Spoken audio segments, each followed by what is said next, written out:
Hey guys, welcome to another episode of the Tampa Bay Real Producers Podcast. This, of course, is the podcast that is made for real producers, by real producers, and with none other than Tampa Bay's real producers.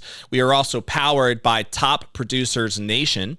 You can check us out at topproducersnation.com. If you're an agent out there who wants to become a top producer in your desired market, but you feel like you can use some support in doing so, check us out online and we'll be able to help you do so. We have all kinds of different coaching and courses and programs to help you get there. So today, our guest is Mr. Bill Gramatica. How you doing, brother? Good. Good morning. How are you? It's good to have you. Yeah, no doubt. Thanks for having me. Bill is with Charles Ruttenberg Realty, obviously a top producer here in the Tampa Bay market.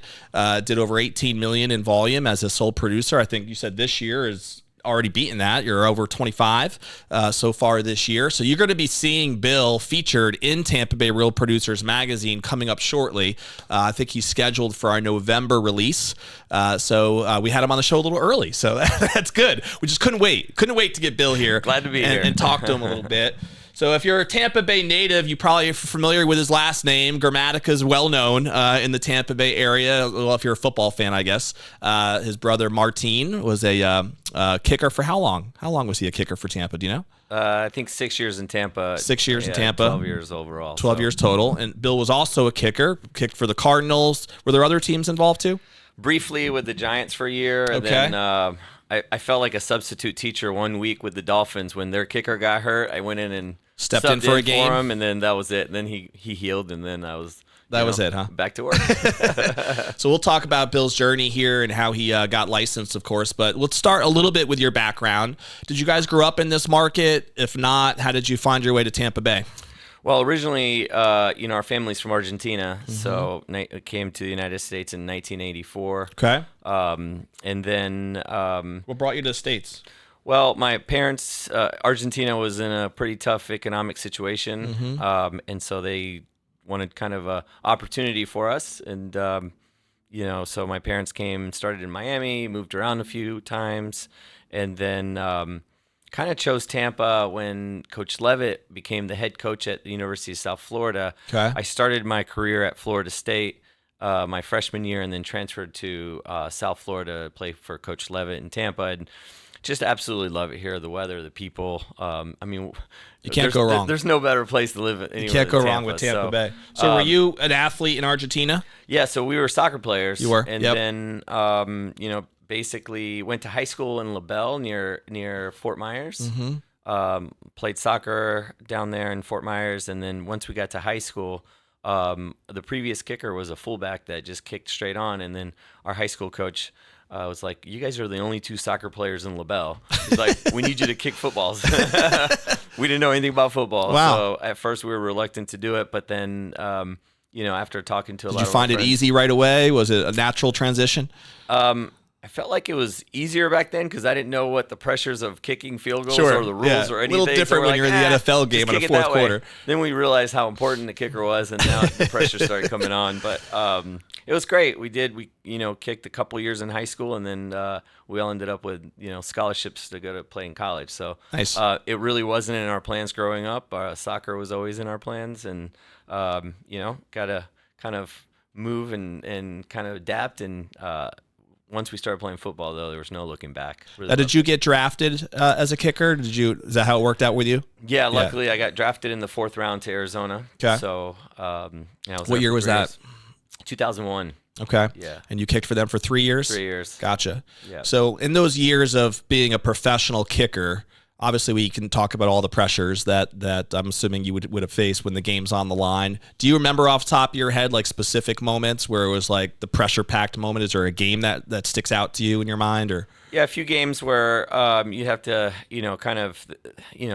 kicking the game-winning field goal or a really pressure kick. I remember thinking to myself, what am I doing here? How did I get myself into this? I'm like, is there any other position that I could play except kicker? I'm like, I wasn't big enough, fast enough, so I'm like, I guess this is the only spot I got to do it. So, right. But it was fun. I mean, the pressure was tough, but luckily we had some great teammates. We practiced hard, and you try to kick the last field goal with the, game-winning field goal the same as the first quarter, and then people say, hey, that's mechanics. You should be able to do that. Right. it's really not like that because you got to, when you add pressure, your muscles tense up and your whole body acts differently. So it's really all a mental game, right? It's mostly mental. Yeah. Yeah. There's a lot of great kickers out there. When you put the game on the line and you put pressure, that's when you kind of separate the NFL versus the high school and college players. And technique wise, is it very different from soccer, or is it fairly similar? A little bit, it's more like a goal kick for a goalie. You don't want to put a lot of spin into the ball because then it won't fly the same and it won't go as far. So it is similar technique to certain positions, but not like a forward, for example, would kick it a little bit different. You know? So that makes sense. Yeah, it's more like compared to a goalie. What's the longest kick you ever made in an NFL game? In NFL was 51. In college, the last kick of my college career or field goal was 63 yards. Wow. So your very last one. Yeah. Way to go out with a bang, huh? So I know, thankfully. So I know Coach Levitt wanted me to kick a long one my senior year because we played, USF was 1AA. Yeah. So I wasn't, on TV very much and wasn't as noticed. So he always wanted to get me a long one, and happened to be the last game of my college career. So well, that's a cool memory. Went in and, Never got asked to kick a 60-yarder in an NFL game, huh? No. It would have been nice, tough. but yeah, they're not easy. With the kicking balls in the NFL a little bit different. So for sure, these guys that are kicking now from 60s, it's just it's unbelievable what they're doing. Is it very different now from your perspective, watching these guys on TV? Like, do you look at them as just like better athletes in some ways, or like what do you think goes into why the distances are different? Yeah, I think a lot of it has to do with understanding training wise. When we played, I mean, our off-season conditioning was soccer, was running, was a little bit of weights, but the thought process back then 20 something years ago was if you lift a lot of weights as a kicker, you're going to get really strong, but you're going to lose leg speed or flexibility. So it was a balance that you had to kind of, work with and almost play with, because there was really not a lot of history of understanding what the body does. And now with all the information that these kickers have, they're able to train differently. Like the TrackMan sports system that was only used in golf years ago, they're using it for a lot of sports, especially kicking. So you understand, the spin rate and the ball speed and the angle, the launch angle. So on a longer field goal, you want to be at like 38 degrees, but on a shorter field goal, you might want to be at 40 to 45 degrees, so you don't get it blocked. So understanding all those things. Yeah, there's a lot of nuances that the average fan would never even recognize, Yeah, there's so much more information that you can get. And, right. And it's helpful, but these guys are just, they can hit from 60, 65 yards. It seems like with ease sometimes. Yeah, I know. So now, are you a fan? Do you still follow the game? Yeah, I follow football a lot. You do? So I enjoy watching, and especially, obviously, watching the special teams. Yeah, I'm actually grew up in the Connecticut area, so I'm a New York Giants fan. So I can't believe I don't remember that you played for them. Was it 1 year with the Giants? Yeah, well, I got hurt, so I didn't play very much. Oh, okay. So that was what year was that? That was 2004. So gotcha. As soon as I left, Michael Strahan was still there back then. He was awesome. Yeah, he was Strahan, Tiki Barber. Shockey, that was right around when they drafted Eli, wasn't it? It was Eli's rookie season. Yeah. I think Warner played most of the season. Yeah, he did. He played the first 8 games, and then they brought Eli in. It was kind of a controversial decision. I mean, it was pretty much a done deal after they brought him in. But right. Yeah, Kurt was the ultimate professional, and he was. Then he went to Arizona and made a couple Super Bowl runs. Amazing. Well, had a Super Bowl run, but played really well. Like, hey, your career's over. Goes to Arizona, goes to Super Bowl. Sounds very familiar to Tom Brady, huh? Yeah, tell me about it. What was the best team that you played on? Did anybody make the playoffs, or what was the farthest you got? I don't know if I had something to do with it, but we were never very good. Never had a playoff team, huh? No, I never had a playoff team. But the coolest memories was having the opportunity to play with Emmitt Smith one year. So his last year he played at Arizona. Super nice guy. That's and cool. Just kind of seeing someone that you grew up watching, once I started playing football, like that's the names that you kind of see. For sure. And then the coolest thing was playing with Pat Tillman, who, after 9/11. He's a hero. He just turned down a $10 million contract. He gave it back. Yeah. To go join the Rangers, and just having someone like that and seeing how his personality and how he mentally changed after 9/11. He was no longer playing football. He was on a mission to protect our country. Serve the country, yeah. We always knew Pat Tillman was a badass. Yeah. Like he did an Ironman for off-season conditioning. You know what I mean? So that's intense. We always knew the type of person he was. None of us were surprised of what he did. That's what kind of person he was.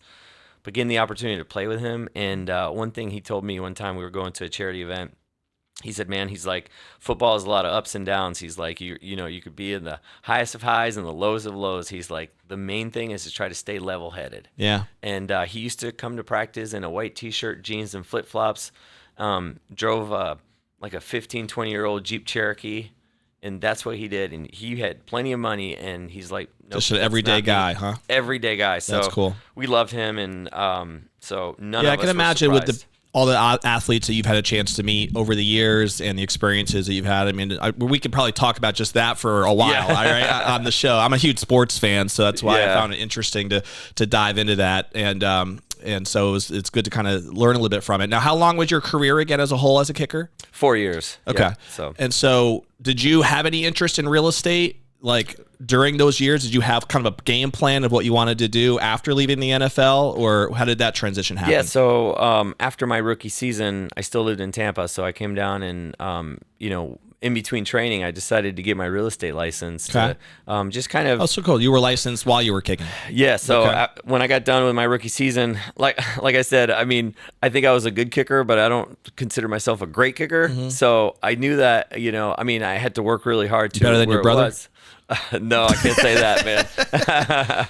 No, and that's the thing. It's, so I always felt like, okay, I think I could have a good career playing football, but I never thought I would be able to retire, especially, 20 years ago, the salaries were different too. Yeah.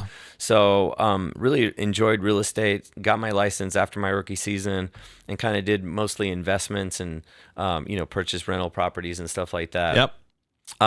For the first... So during the off season, you were kind of focused on flipping houses or buying long-term rentals? Yeah, long-term rentals maybe, especially. And then it took about 15 years after that where I, after my career was over, to really focus mainly on real estate and kind of getting a niche and kind of where we are today. But I would say the first 12 to 15 years were mainly personal investments and things like that, flipping and selling and stuff. But do you still have rentals like that? Do you still hold?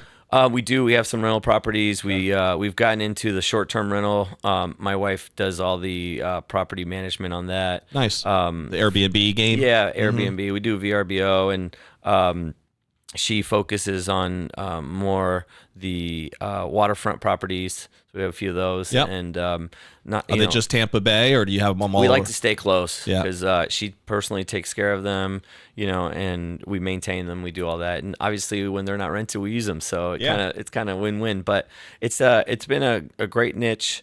It stays busy, and we enjoy doing it. Kind of like I got my real estate license to prepare for retirement after football. Mm-hmm. I'm trying to kind of find something, in real estate that can kind of take care of itself to prepare myself when I retire from the next business. Yeah, try to make it as residual as possible, I guess, right? Yeah. So I think, I wouldn't say never, but I, at some point probably get out of the full-time real estate, and I'm thinking maybe 15 years from now. Sure. But kind of slow down a little bit and be able to follow my kids wherever they go, and be able to kind of have the properties kind of take care of themselves and have some sort of residual income, like you said. So that's kind of the thought process. Do you do long-term holds too right now, or is it all short-term? We have a couple long-term, but we just got a new property in the Palm Harbor area, so we're working on that. It's completely gutted right now, so it's kind of stressful. It's in the process. It's in the process, and it's never easy. It's like a moving target. But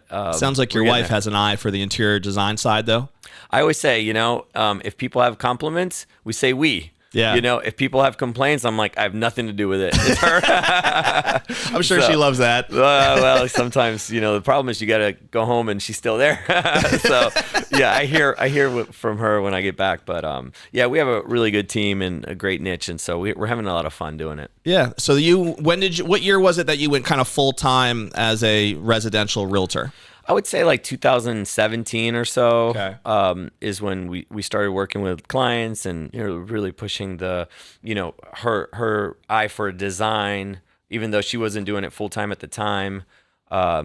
really kind of working that niche and be able to remodel homes and flipping and kind of remodeling homes for sellers, or remodel homes for a buyer. If you don't have to buy a house that's turnkey, you could buy a house a little bit less, and then we'll come in, the whole team, and we'll renovate the house. And our thing is we want to get in and get out quickly, and and be there full time, and be there. You got to be there every day. You have a team of subs that's just part of your team. Yeah, we got a full team, and but you want to make sure that one of us is there, because although the people we have on our team are great, they're not as great when people aren't there. Sure. So you just got to make sure one of us is there. So is that like is that your would you say your niche now, like in terms of the remodel side first, of the volume and stuff that you do, what percentage of it is that game, remodeling, whether it's for the buyer or the seller, versus your traditional kind of just listing a home, right? Yeah, I would say 80% of the homes that we sell or my clients purchase will need some sort of work. Okay. So pretty big percentage. Yeah, I think so. And I think that's where we stand out. There's a lot of really great realtors. Most agents don't have that ability. And to come in, and our goal is to get in and get out in 2 months. Yeah. A full home renovation, we might get it done. It might take us a third month. If it's a big house and it's a lot of work. We had a 5,000 square foot house in Steeplechase in Odessa that took us just under 3 months, but that was a lot of work. But typically it's quickly, people don't want to live through construction. So totally, we're in, we're out. Are these generally investors that you're working with, or is it just people who want to live in the home, but they want to get a better deal? So they're looking for something that needs work. Is that kind of your target? I do work with some investors, but my target client is end users, or someone that's, for example, in my neighborhood, a lot of people will sell their house in the neighborhood to move to a different house in our neighborhood. Sure. And, in the West Chase area, for example, most homes were built in 2005, 2006. Yeah. They're due for a full renovation, so. Is that where you guys live, West Chase? West Chase area, yeah. We moved there too when we first came down from Tampa, or from Connecticut, 2012-ish. Okay. Right by the Publix over there, Shires, Shires community. Yeah, we're in Highland Park, so just off of Racetrack, so just north of West Chase. But all those homes need, full kitchen, bathrooms, floors. Yep. We're doing a house in Water Chase right now, and we're doing, we did bathroom, we're doing backsplash, we're doing paint, landscaping, and got pictures next Thursday. Should hopefully hit the market a few days after that. Nice, man. Yeah, that's definitely a value add. I mean, I think every buyer would love to find a property that they can get a good deal on, right? Because there's work maybe needed, or something where it's priced below market for an apparent problem or a reason. Sure. And so working with an agent who has this team already built in the way it seems like you do, to me, that's a huge advantage. It's very attractive.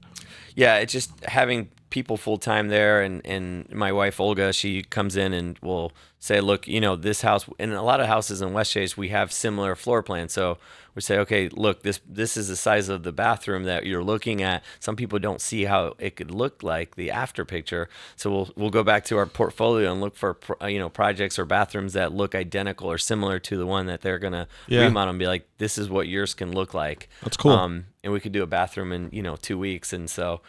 Do you get, with your experience in the NFL, has that network helped you at all with clients? Like, do you tap into that in some way, shape, or form? I've worked with some professional athletes, but I'll work with anyone. Sure. So recently I did a deal that's $400,000 and one that's $2.5 million condo, and everything in between. I have a rental property I have listed, so it doesn't matter to me, because everybody's got to start somewhere, and if I have time to help and give them everything I got, I don't care what the price range is. It'll all work itself out. What does your team look like? Is it a GC? Do you have one main GC who kind of manages your subs, and that's obviously somebody who you really trust, who you feel like knows what they're doing? What do you think are the keys in the structure of having a team to be able to do what you do? Your point exactly, structure. So my cousin's my contractor. My wife is on the design side. I just kind of go in there and give an opinion that they don't care about. But I want to feel like I have some say into Somebody's it. got to do that. They actually don't want me at the project, so if I'm not there, is that I don't care. They're like, we really Your don't job want is you. to go find another project, right? They pretty much have everything already figured out, and I'll come in and be like, hey, we should do this, this, and this. Like, why didn't you come here 2 weeks ago when we were like in the design stages, you know? So they usually kick me out until it's ready to sell. But so, my wife kind of thinks of the idea. I will go in there and kind of, if we're, kind of moving stuff around, islands and stuff like that, we figure out what the best view, what the best angle.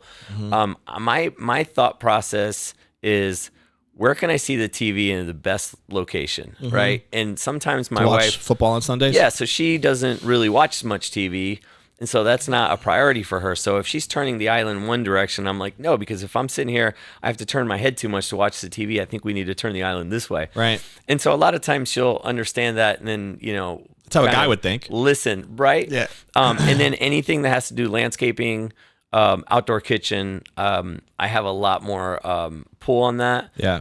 Because that's important to me. I do the grilling, and I like sitting outside watching football. Sure. So we're working this Palm Harbor house that we just bought, like I'm in charge of the landscaping and outdoor kitchen. But that's the thing, is you have to have structure, and then, we have the subs that come in, and it's just coordinating timing and not wasting time, because So always different subs based on the jobs that are needed? well, luckily we've had the same people for a long time. During COVID, we lost a few that felt like they could go and start their own business, and a few years go, a couple years go back. Now they're back, and they're calling, and they're like, oh, "Okay, we realize it's not just it's not just getting the paycheck; it's understanding how to manage everything and timing and." And then moving stuff around. Like right now on our plate, we have 6 bathrooms and a kitchen, and then that full house in Palm Harbor. And so, but then I have a listing coming up in Water Chase, which jumps to the top of the line because we can't wait 3 months to list it. Right. So basically, in a matter of a day, we move people around to go leave one project for a day to go do a bathroom, Yeah. backsplash and painting. So being able to work together and communicate is very important, because you can't have 10 guys sitting at a project not working, because then that's where all your profit goes. So it's a waste of resources for everybody. Yeah. So do you find that the clients then who are interested in this type of a strategy, are they always just having their own private money set aside to fund the rehab like that? Or do you have that option also available where there's, I know that there are like rehab loans and things that you can also tap into if need be. How does that normally get structured? Yeah, there's different types of options. On the sales side, I usually, we have different options, but a lot of times, why I think we stay busy is we provide that as part of our service. And so provide the financing? Everything, yes. So it's really hard for someone to say no to me coming in and investing $25,000 out of my own pocket to do the whole renovation, which that $25,000 renovation's our cost. It could be $35,000, $40,000 if someone came in and wanted to do it through a different contractor. Sure. So again, we pay our costs because it's not that money that we make. It's being able to sell the house quickly, and it's being able to sell the house at top dollar. Sure. So, and usually the house they're buying will probably need work anyway, so they're going to hire my wife and cousin for the next project. So it's all full circle, and there's a reason why we do things. And so, being able to provide that service to a client and saying, hey, look, we're going to do this bathroom, we're going to do your landscaping, we're going to do your backsplash and paint for the house in Water Chase, for example. I'm paying for everything, and it's coming, I think it's around $15,000 at closing. They get invoiced through, my wife's interior design company. And then that's just comes out of the closing proceeds. Yeah. On the sales side. On the sales side. On the buy side, I'm assuming it'd be a little different. On the buy side's a little bit different. And, they get our discount, but they would fund it themselves. Sure. Or get some sort of renovation loan. But right. mainly, we've had most people just kind of fund it ourselves. Luckily, they save money on the house that they're buying. Yep. That need some work, and then they come in and fund it. So, that makes a lot of sense. Sometimes my cousin will just do the work, and because he's already got the team there, he'll work out a payment plan where it's like, okay, we're going to do, if they want to do 3 bathrooms and the kitchen, and they're like, well, let's do the master or the primary bathroom in the kitchen. Let's wait for the other 2 bathrooms and do it when we can kind of catch up. He's like, let me do them all now. You pay me in 6 months. Yeah. Because that way he's already got his team there. Yeah. It's a lot cheaper and easier. Get it all done at the same time. When you're doing demo 2 other bathrooms will take you an extra hour versus bringing the whole team 6 months from now. Totally. So we work that way sometimes too. Yeah, no, that makes a lot of sense. Do you prefer to do these jobs for your own portfolio or for helping out clients? Is there a different fulfillment factor either way? We enjoy doing all projects. If I find an opportunity where I could flip a house, like I said, we're not in the flipping business, but 1 or 2 a year. Our thought process with flipping the homes is we can't hit base hits. It's got to be a triple or a home run. Yeah. To be able to do it. One, we don't have the time. Two, it's just not what we do for a living. Sure.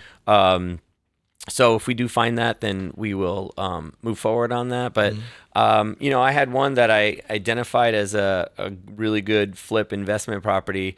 But I met this family in another water chase project. I was doing an open house, met this family, and they were looking for the same floor plan, but it was over their budget. And I said, well, I got one that I'm going to end up flipping. If you want, you guys can have it. So I called the listing agent and got them under contract instead of us. Again, to us, emotionally, we're emotionally tied to the project, Sure. but we know we're going to sell it in a few months. These people lived in the neighborhood. They loved it. They're going to be there permanent. So we let them have that property. Yep. Again, end up doing the work and stuff, but no, it makes a lot of sense. It worked out for us. And are you a resource for your clients when they're living in the property? Maybe they're not necessarily looking to sell right away, but they just have a need, like remodeling needs. Would you be somebody who they would go to for those type of things as well? That's when my wife comes in and my cousin. So we try to squeeze those projects in between some of our clients where we're selling. Yeah. But occasionally comes time, we have a couple projects coming up right now that one's coming up in December, the other one in February. So he's a little pushed back a little bit, but where they're not selling the house. They were looking to possibly sell and decided they're in a great neighborhood. They got a great house. It just needs to be fully remodeled. Right. And so then that's when my wife will come in and talk to the clients. So she'll work her job, her process, and then my cousin comes in and does the renovation. So I kind of stay out of that one. Gotcha. No, it makes a lot of sense. So what do you find? I've heard stories of especially ex-professional athletes because there's a certain thrill that you get, I would imagine, in being a professional athlete, the highs of wins and just that whole world, right? Compared to going back to normal everyday life. And I know it's not like you were necessarily winning Super Bowl trophies and experiencing that side of it, but still you were in the highest of the high when it comes to the athletic world.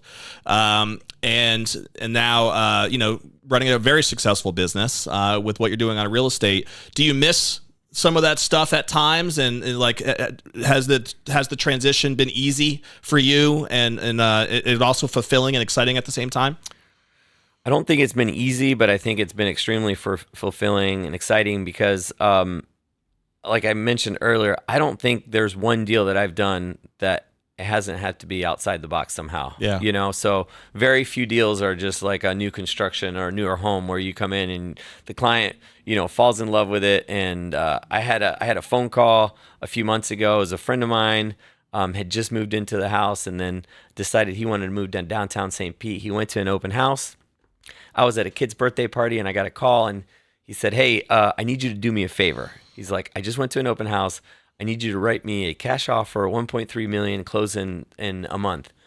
I'm like, okay, I'll do you that favor, and I need you to sell my house that you just renovated. Nice. I'm like, okay, I can do. So those type of deals don't come very often. Right. Where, out of the blue, sold the house and he bought the one in St. Pete. I didn't have to do anything to it.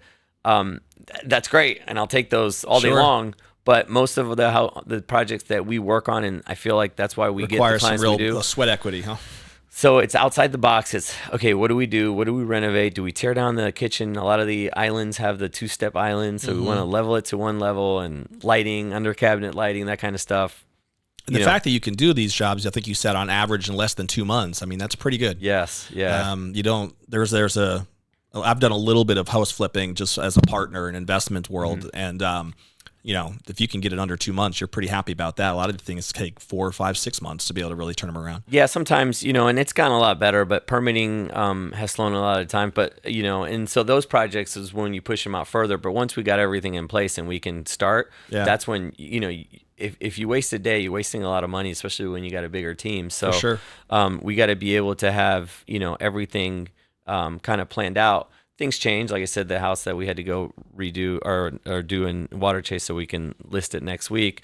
But most times you just got to have everything in order and be really organized. So, which that's where, I could do better at. And that's why I have a team that does do that. So, yeah, makes sense. But yeah, it's very nice. When you think about like your vision for where you want your business to go year from now, multiple years from now, whatever your plan might be, what are some things that get you excited about where you want it to go from here? Well, I think the easiest part is having a great area in Tampa. I mean, there's so much construction going on. There's so many people moving here. I mean, I can't think of a better place to be doing real estate.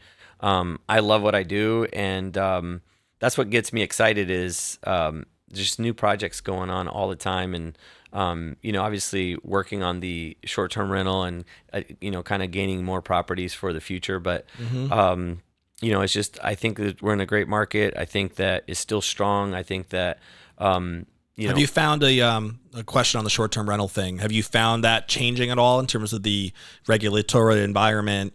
I have some people that I know who have been seeing some of those changes down by the beaches out there where it's like, you blink and the town then makes a decision, oh, you can't do short term anymore or whatever. Has that hindered your plan at all with that? Not yet, but you have to be really, really careful. So that's why we renovate our short term rentals, like if they're an investment property where you would flip. So if that were to happen where, right now you try to find the unincorporated sections where they allow short term rentals. Like, for example, like Dunedin, for example, it's a great area. It would be perfect for short term. They don't allow that. So, and so where we're at in Crystal Beach and Palm Harbor, they do for now. We're always kind of ready. And once the house is done, and luckily we've had, I think one of them's at 40 something reviews, and they're all 5-star reviews, is because, we put quality stuff in quality materials. The bathrooms are marble tile. Like people come in like, you can't believe this is a short-term rental, but, and luckily we're able to maintain it because we live, 25 minutes away. If it was further, then I think that's where they get a lot of wear and tear, and that you're not able to maintain it, and that's why. So you do believe it sounds like that the short-term rental game is a long-term play still. You don't think it's going anywhere? I don't think it's going. Well, I think they're going to start. They're cutting down in areas. Yeah. But I think where they do allow it, I think it's a strong opportunity because for example. If you go to the Sand Pearl, you're going to spend $1,000, a night. Yeah. And you're going to be able to sleep maybe 3 or 4 people. Yeah. Ours, our minimums, one of them's about 1,000. The other one's going to be 1,500 a night, but you can sleep 8 people or 9 people. So there's always going to be a need for that. People are going to be able to split. And also it's sometimes better to, if you're going on a vacation with a family, you want to be in your own house. The privacy of all that. And that's why, being on the water, it's got a pool and outdoor kitchen. People actually go. It's almost like a resort feeling in a house, and that's why we really want to focus only on waterfront properties. Yeah, it makes sense. And from your experience, your short terms have all been profitable. That you haven't had. Yeah, that's what issues. We just bought one a month and a half ago, so it better be profitable.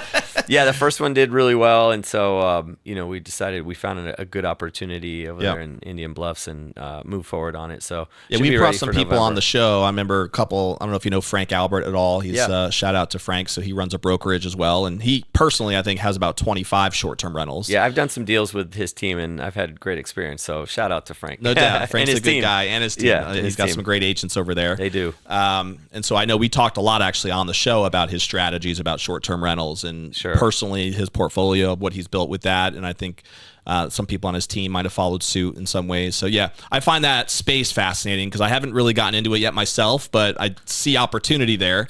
Yeah. So it's matter of time, I guess, of pulling the trigger, right? Yeah, finding the right location, right? And being able to kind of stay on top of it. Even if you hire a management company, you just kind of be on top of the management company to make sure that they take care of the property, and that's the thing. And your wife manages it, you said, right? She does, and we use it as much as we can. September and October are the times we actually block it off to do maintenance, and we paint, we touch up, caulking, and just kind of do more landscaping. So that way, it's usually hit or miss on those months anyway. So we block it off as my son's birthday. We kind of spend the whole week there. Yeah, we'll spend 1 week when school gets out, and then usually week in September, and then periodically when it's not rented. But it's I think it was rented like 220 nights last year. So nice. Occupancy is pretty strong. It stays then. pretty strong, and but it does. I mean, if you don't stay on top of it, you will get wear and tear. So Totally. you got to make sure that you're there and pay attention to that stuff. Yeah, there's a lot of different like automated systems now that can manage the whole client concierge side of that, right? With the communication and all that fun stuff. Yeah, that part you can do that, but I'm talking about like the maintenance and make sure Right. that everybody Make sure the has that property's same top-notch. experience Yeah. from the first renters to the last ones. Right. They get everything. If anything breaks, or you kind of walk through and make sure that there's nothing laying out. Or, Yeah, you got to treat it like a hotel. I mean, it's a guest experience. It's got to be it, and you live and die by reviews, and luckily we've had all 5 stars, and that's what our goal is to maintain. Like every week we're like, okay, let's see what came in, and luckily they're all That's a 5 win. stars, so we've had some really good luck. I feel like we can definitely spend time not only talking about more about football in the NFL, but we can talk about this whole short-term thing for another hour as well. I want to get a couple of minutes in of just some personal side for people to get to know you a little bit deeper if they don't know you much. So you mentioned obviously your wife a few times. How many kids do you guys have? I have 2. So my daughter Mila, and she's 11. She's in 6th grade, and my son just turned 7, so he's in first grade. 7-11. 7-11. Not bad. 7-11. So are they future athletes as well, do you think, or not sure yet? Well, I think my daughter could end up on Broadway. Nice. So at least she wants to, and she's very good. She's been doing theater for a long time. She plays soccer, and she's good at soccer, but I think her talent is singing and acting. And Nice. her name is not Mila Gramatica. Her name is Mila Dramatica. She's very dramatic, and so dealing with her is a lot. But my son, I think. He loves soccer, but I think he might end up being a fishing guide. I mean, Really? Yeah, every weekend we live in Highland Park. We live on a lake, and he's out there 7:30 in the morning, and Wow. usually catches something every time he goes out. And then anytime we go to our place, in Crystal Beach, he's fishing nonstop. There's a line in the water. He likes that serene He element loves of it, huh? Yeah. So That was never me, man. I always got so bored so quick. no, he catches, unlike me. So Yeah, that part of that. I guess that's the when thrilling you're part catching right there. fish is thrilling, but yeah, he's It can get pretty boring when you're just sitting there with that rod in the water and nothing's happening, no biting. he's great. Sounds like his son does a lot of catching. Yeah, his son actually catches. I used to just fish. I'm a fisherman. He's a catcherman, I guess. So that's neat. What do you guys love to do for fun when you're not working so hard or anything? Watching NFL games. Yeah, so fishing is our most important thing. On Sundays, we'll go out on the boat and fish with him. Or we recently bought some land in Odessa, and so we're raising chickens, and we got a couple mini donkeys, and so. Oh wow. So, yeah, Is that the Keystone area over there? Yes. Yeah. I love that area. It's pretty. We grew gorgeous. up on 15 acres in LaBelle, so I've always It's pretty much the only part of Tampa where you could find some land, I guess, at this point, right? Yeah, and interesting. When I was a kid, I used to have to go outside and cut the grass, and I had to fix fences and work cows, and and I complained every minute of it. I hated it. I'm like, it's hot. I don't like it. I'm getting yelled at, and all I want to do now is go outside and cut grass and build fences and put my phone away.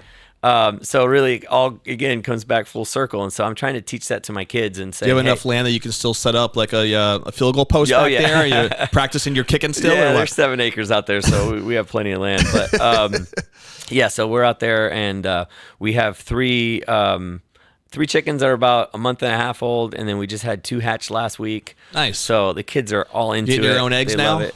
Not yet, but we will. We plan on it. So that's kind of what we like to do. Our downtime is kind of going out there to the farm, we call it, but nice, and hang out. Couple rapid fire questions for you. Do you have a favorite book or author seminar that you think has made a huge impact on you at all, personally or professionally? Well, I think it's funny because it's an old one, but a good one. It's simple. I had a economics teacher one time give me a book, Who Moved My Cheese? Sure, And I've read it. It always stuck with me because it's simple. And I'm like, this is kind of a dumb book, right? it's like very practical. Yeah. You always have to be ready, especially in football, especially in life, in real estate. You got to be ready. Like you said, if this real estate, if the short-term rental market shuts down, what do? Well, you got to be ready to sell a house, right? And it's got to be like everything. I feel like you always have to have your head on a swivel. And so I don't know. It's a simple book. I mean, I think more than seminars, I think it's being genuine. I think it's being authentic, and I think it's working hard. I mean, a lot of people, especially during COVID, everyone got their real estate license thinking, Yeah. man, I'm going to get my Money license. is flowing in here, especially in this market. It's easy, right? Yep. And it's not. It was easy for some people that have some contacts, but like I was telling you earlier, like last time, sometimes you may not want to hire a friend or a relative just to not get them mad. You want to hire someone that knows what they're doing, that has experience. And, the only way you get experience is by working hard and going through the deals and taking some hits and working hard. But Totally. so I think that's my advice is, someone's got to work hard, stay on top of it, learn, ask a lot of questions. But so more than the seminars and the books, and like I said, you got to be ready. It's life experiences, and just be open-minded, because it's not an easy. Can you think of one example of a deal that just blew up on you in your world? Man, let me think about this. Did you have like a big challenge that you remember you had to overcome? Anything come to mind? I mean, I've lost a few deals. I had someone, a week before closing, it was not only that, it was in Bradenton. It was $2 million deal. And so I'm like, okay, I'll drive down to Bradenton for that one. And a week before closing, the people decided they didn't want to buy the property, and they were older, and they decided they want to travel. So that one was tough, because we put a lot of work into a lot of time. We were ready. Our team was ready to start doing the renovations basically, 2 weeks from then. Right. So that one was a tough one for me, because it was basically all done. But you know what happens? Yeah, you live and you learn. The more I'm into it, I feel like when I started in the business, those would hurt, and it hurt for a long time.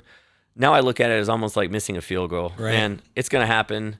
And again, the number really doesn't make a big difference. It could happen at 300,000, or it could happen at 2 million. It happens to everybody. Yeah. So you just move on. Yeah, you have just to. keep going. I think that's a smart mentality and a healthy one to have. I mean, there's always more opportunities out there, as long as you're not getting so obsessed with how something went wrong, right? Yeah, stay positive. Are you in the NFL world, as a kicker specifically, do you guys are you obsessed with your stats? Like, do you know how many field goals you attempted and made? Is that even something you remember thinking about? No, I could tell you every kick that I missed, really, more than how many field goals you've missed in your career? I missed a lot of them. No, that's why I'm sitting here. What percentage did you make? Do you know that? I made about 80% of my kicks. You did? Okay. Yeah, that seems pretty good to me. I mean, some of them were tough, man. They were long ones. So, but what do the great kickers make? 90?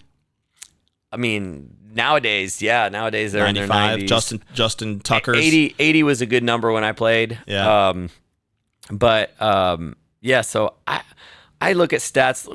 When I was coming here, I looked at my stats. I usually don't pay attention to them. Yeah. One, thankfully, I'm kind of busy, and I just move on to the next deal and not really look.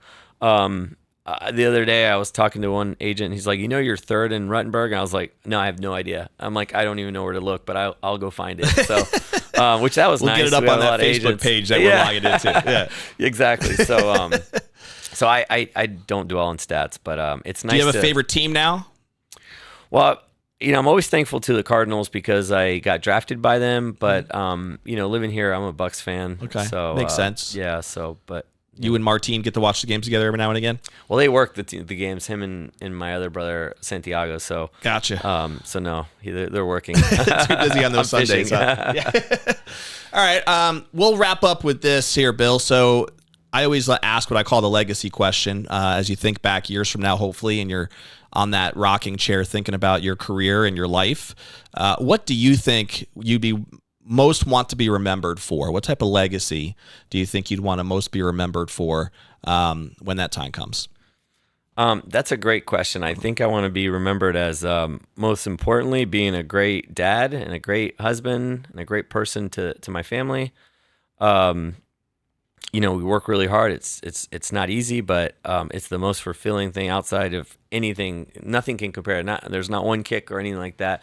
Like if my daughter scores a goal or my son scores a goal, is way more fulfilling than anything that I've ever done personally. Yeah. So I want to remember for that. And then in the business side is, again, doing the right thing for the clients all the time.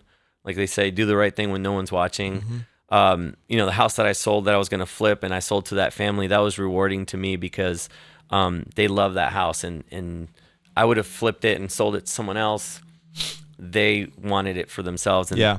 So to be known for, really working super hard and doing the right thing for my clients is really all you can ask for, and kind of live by that, Yeah, So, man. No, it makes sense. It was great to have you here. I appreciated you being here, and it was interesting always diving into your career a little bit and seeing the lessons that were learned from that. I hope the audience feels the same way about what they were able to take from the conversation so far. We'll have to have you back to talk more about football because I could do that all day. Me too. So you let me know. That sounds good. Happy to be here. If somebody wanted to pick your brain a little bit, or even just reach out to you about your business model, to me, it's unique in some ways what we dove into today regarding your strategies and how you've built your team. Most of the top producing agents, I don't think, have that same organizational structure, right? That you've laid out. And I think that can definitely appeal to even agents who might want to consider adding that element, to their business model like you've done. What's the best way for someone to connect with you? Call my wife. I'm Google not that organized. No. Anyone can reach me and call me 813-728-4595 or on my Facebook page at Gramatica Real Estate and Design. Gramatica Real Estate and Design. There you go. So hopefully someone will reach out to you there. I'm not great with social media. Might not be Bill, but it might be one of these people. It might be Mila, my daughter, because she's on. She can figure out Facebook. There you go. Get her a little business experience put her to work, early on. Yeah, either one of those. Just call me or bgramatica at gmail.com. You can send me an email. Perfect. We can get the number up in the description as well. Absolutely. Yeah, appreciate that. So we try to end every episode with a challenge to the audience to be able to take action, right? We always believe that if you don't take an action step, then you probably miss out on a lot of the value of listening to this conversation today with Bill. And so what's one thing, just one little thing that you can do personally or professionally to help move you forward? It could be as simple as literally, reading the book that he mentioned, Who Holds Your Cheese? Or maybe it's digging in a little bit deeper to his structure. We spent a lot of time on going through his layout of his business model, and I found it fascinating, and maybe that's an opportunity for you to do something similar, or to at least send referrals if you know somebody has some options that remodeling is needed and that's not something you're interested in, but Bill seems to have a great operation here with his team, and he might be able to add value to your program. So take action, do something that's going to move you forward so that the time you invested in this, the action could be as simple as clicking the subscribe button so that you're notified every time we drop a new episode, which is every week. So if you don't already subscribe, click the button so that you can get those notifications. Follow us, of course, at TampaBayRealProducers.com. And if you're an agent who's looking to grow your business and become a top producer, you can check that out at TopProducersNation.com, as we have all kinds of programs for you. So we will see you on the next episode, Tampa Bay Real Producers. See you later. Bye.